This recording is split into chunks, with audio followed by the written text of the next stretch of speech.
Okay, 3.8a is derivatives.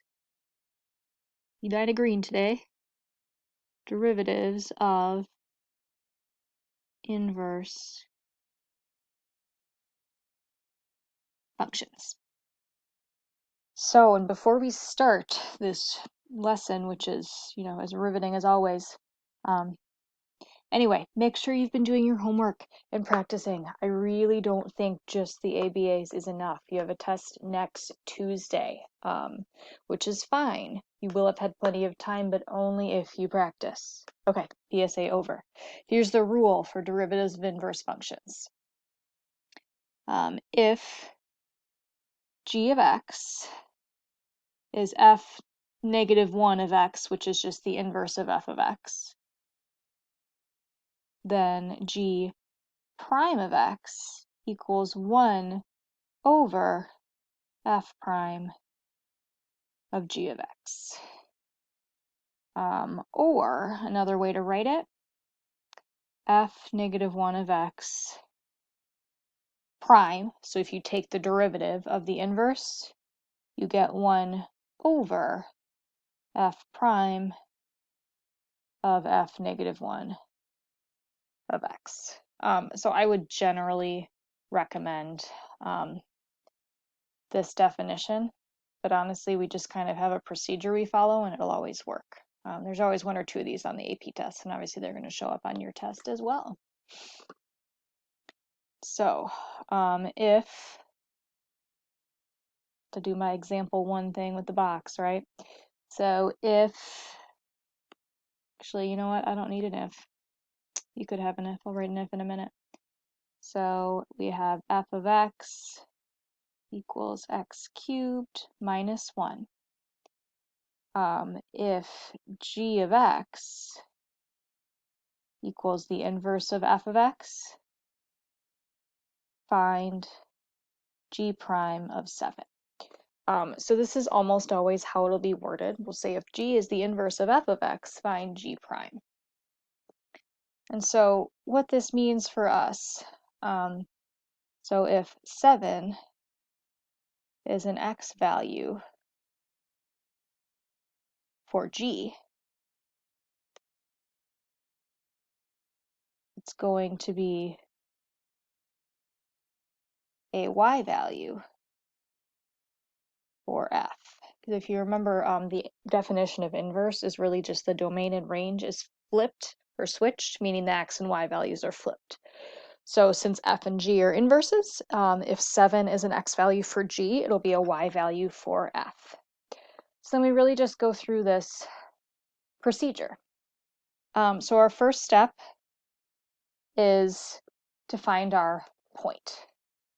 So we'll always start by putting whatever's in here, in this case 7, in our y, because we know for x, or for f, it's going to be a y value. If for g it was an x value. So we always start out this way. And we have to find what the x value is. So we're using our f function.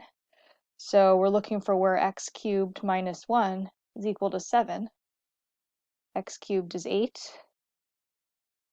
So x is 2. So then our x value is 2. Second thing we do is find f prime. In this case, f prime is 3x squared. Third thing we do, f prime of that value we found. So we want to do f prime of 2, which is 3 times 2 squared, which is 3 times 4, which is 12. Our final step, in order to find g prime of 7, which was originally what we wanted, right? That's what we were doing. In order to find g prime of 7, we'll just do 1 over 12. So this is kind of the relatively quick procedure to do that. The other way we can look at this is using the definition itself. So if, I'm going to change colors. I don't know if that helps you guys or not. Sometimes it helps me. So if our definition of inverse, one of them was g prime of x equals 1 over f prime of g of x, and this is assuming that f and g were inverses, then if we're asked to find g prime of 7, that will be 1 over f prime of g of 7, okay? And since f of 2 was 7, g of 7 is going to be 2. That has to do with the inverse piece of it. So g of 7 was 2. So g prime of 7 is 1 over f prime of 2, which is our 1/12. Okay? Again, I'd really recommend this first procedure. I'll show you another one. So for our example 2, so if f of x equals 3x cubed plus 16, and g of x equals f negative 1 of x, or the inverse of x, we want to find g prime of negative 8. So first I want to just write kind of the blank kind of form for this again. So the first thing we do is we'll fill in our y value, and this comes from our g prime of whatever value that is. So our x value for the g we put right there.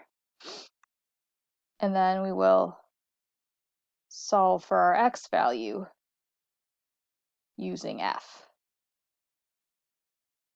Then we'll find f prime of x. Then we'll find f prime of whatever that number is. And then we'll do 1 over whatever that was. So maybe that was useless to you. Maybe it wasn't. If that's helpful to think of, great. If not, you can ignore it. I'm going to show you the rest of this problem. Again, this was just kind of the general. But for this problem in particular, step 1, we put negative 8 in for our y value, and then we want to find our x value. So we're looking for where f of x, which was 3x cubed plus 16, was equal to negative 8. We subtract 16, we get negative 24 equals 3x cubed. Divide by 3, x cubed equals negative 8. Cubed root of both sides. X is negative 2. We have a negative 2 right there. Next step, f prime of x, which is not 27. I'm doing weird math here. 3x, derivative of 3x cubed is 9x squared. Derivative of 16 is 0. Third step, f prime of our negative 2 that we found, which is 9 times negative 2 squared, which is 9 times 4, which is 36. And our final step, g prime of negative 8 will be 1 over the answer we just got. One more example for you. So example 3.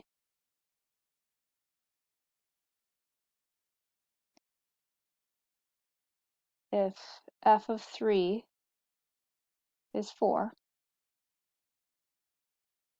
and f prime of 3 is 12, and g of x is the inverse of f of x, find g prime of 4.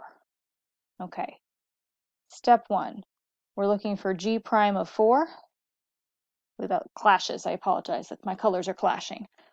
So we put our point, and that 4 goes as the y value.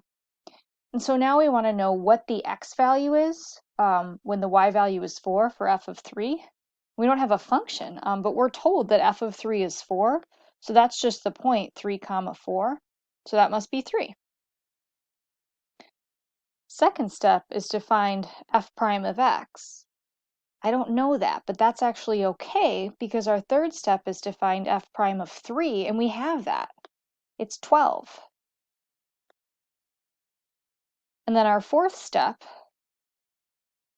g prime of 4 then, is just 1 over f prime of 3, which is 1 over 12. This concept sometimes takes a little bit of, I don't know, extra thinking. Maybe all of calculus does, but just kind of maybe watch this video again and kind of think about it. We'll definitely talk about it tomorrow during class. But yeah, please do the ABA, please do your homework.